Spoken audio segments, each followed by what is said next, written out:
In this episode, we remove the Tundra's rear suspension and replace it with our new Old Man Emu kit.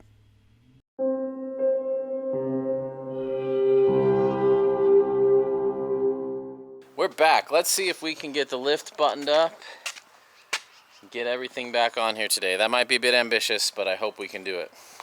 I just got back from Napa. I think this spring bolt will be long enough. I went all over the place to find this, and I should have gone to Napa first. They were great. They are going to work. They're the exact same size. They're even the same pitch. So I'll be putting those on, getting my leaf packs together, and then the real work begins. This is 10 times easier with a super long bolt. That's so great. It's a little thing, but this is a huge milestone to have my spring packs back together. Probably spent 3 hours on that last night.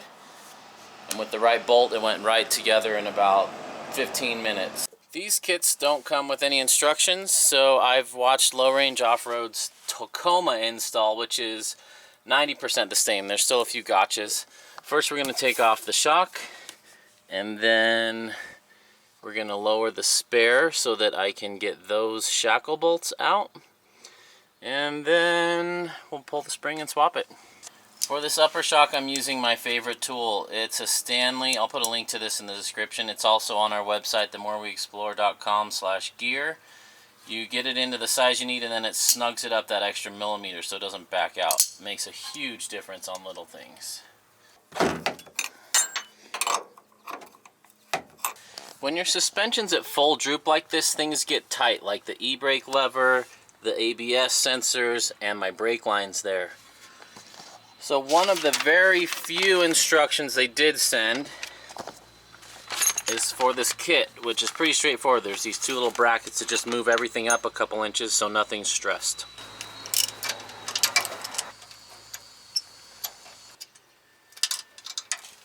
Here's our new bracket for the ABS line.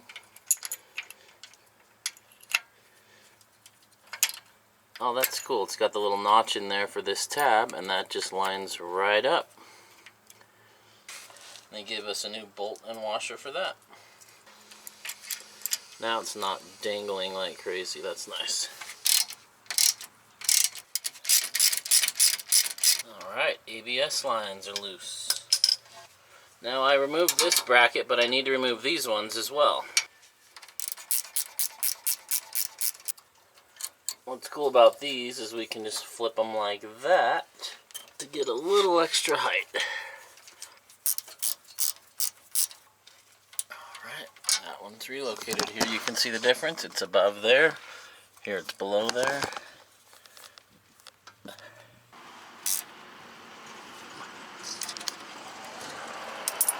Alright,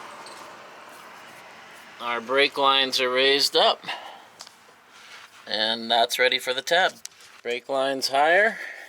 These are a lot looser for the extra travel and the extra lift.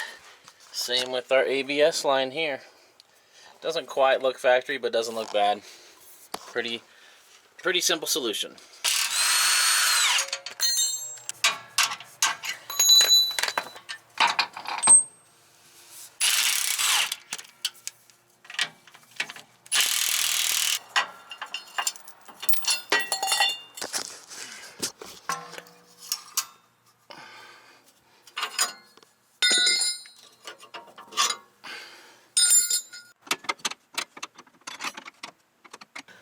Alright, with the tire dropped, I can now access the bolt in there and push it through.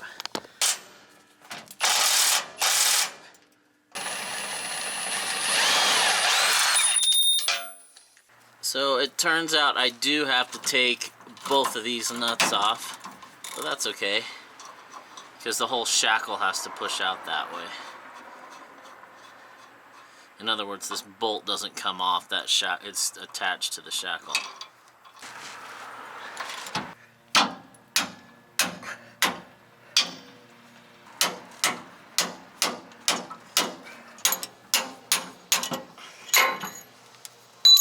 You're free!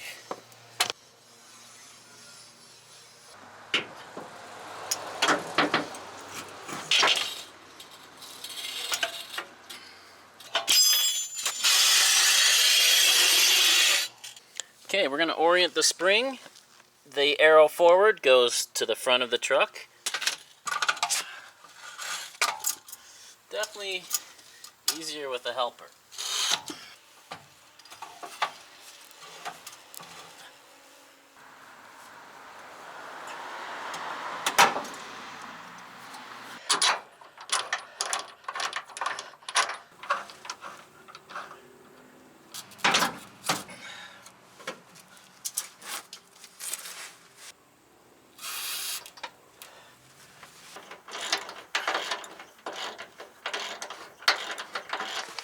Alright, now I got to get the pin in that hole right there.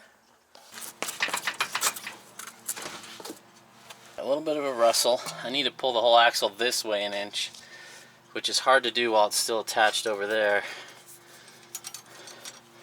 Still have a little bit of play in these things. Alright, as I jack this up, the spring is going to move back and pop into that pin, hopefully. So next up, we're going to do the shackles. Here's our shackle kit. There are other shackle kits on the market that are great too. These are about the same thickness as factory, maybe a tiny bit more, and you get maybe a centimeter more of lift out of these. But the real benefit are these greasable pins that the bushings ride on to keep the bushings lasting long.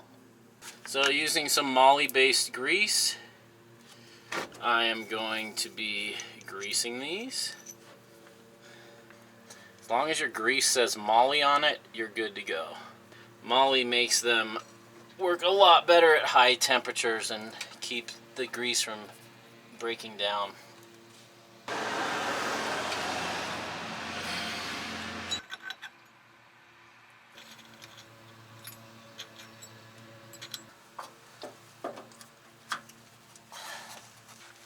These are a tight fit.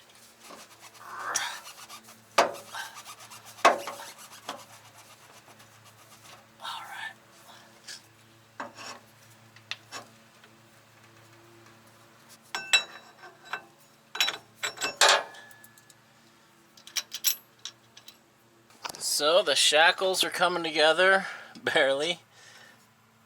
I'm gonna get those getting fairly tight and then align that pin. You can see the axles drooped away from that pin where it goes.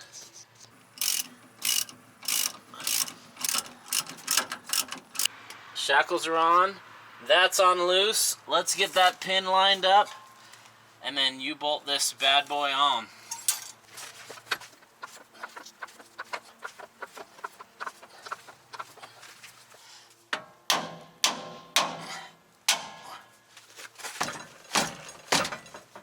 This is really interesting. It could just be an optical illusion, but it looks like the springs get closer. Very interesting.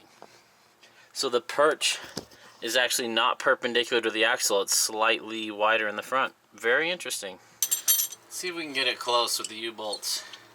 Maybe they can kind of hold it in place and I can wiggle it around. I don't know.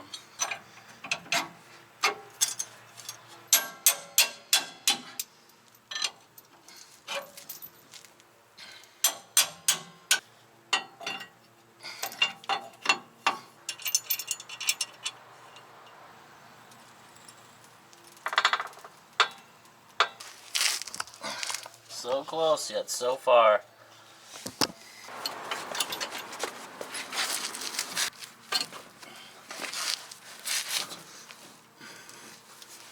A little more.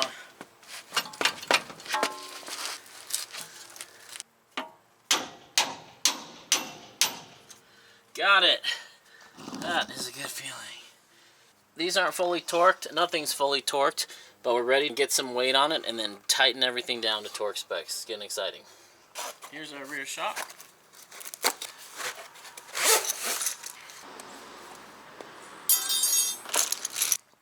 Okay, we've got some bushings and some metal rings. The metal rings are going to center in here. These gold-looking ones, and these ones go on the shock. So we go silver, black, gold, put it on, then we do gold, black, silver.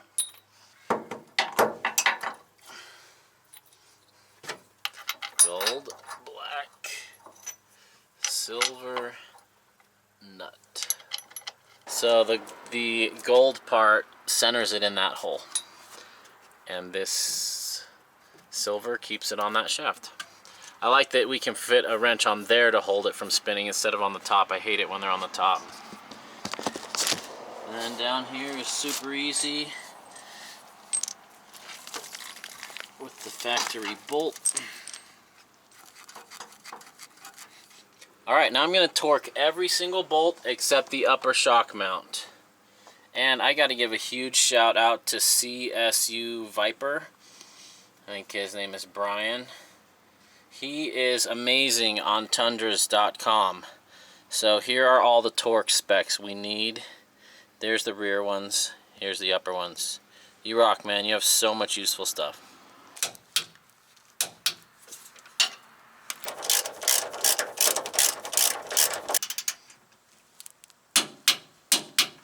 $77.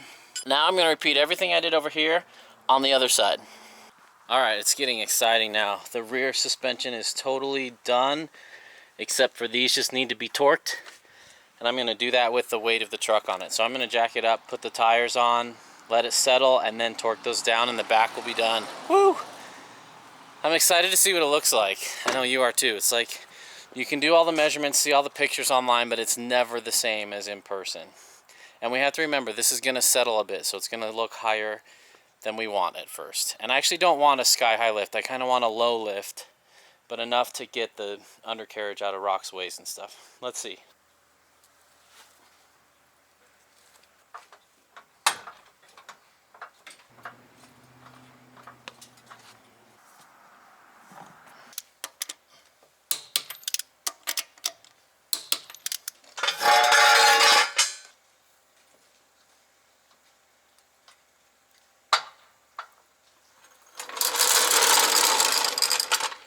Boy, that is massive. Hope that comes down. I sure hope that settles at least an inch, maybe two. I don't want a truck super massive. Well, that has, I don't know if fun's the right word, it's been an experience. It actually wasn't that bad. There were some little gotchas, but it went together quite well. Thanks for watching. Stay tuned. In our next episode, we will tackle finishing the front suspension and taking it on its first test drive.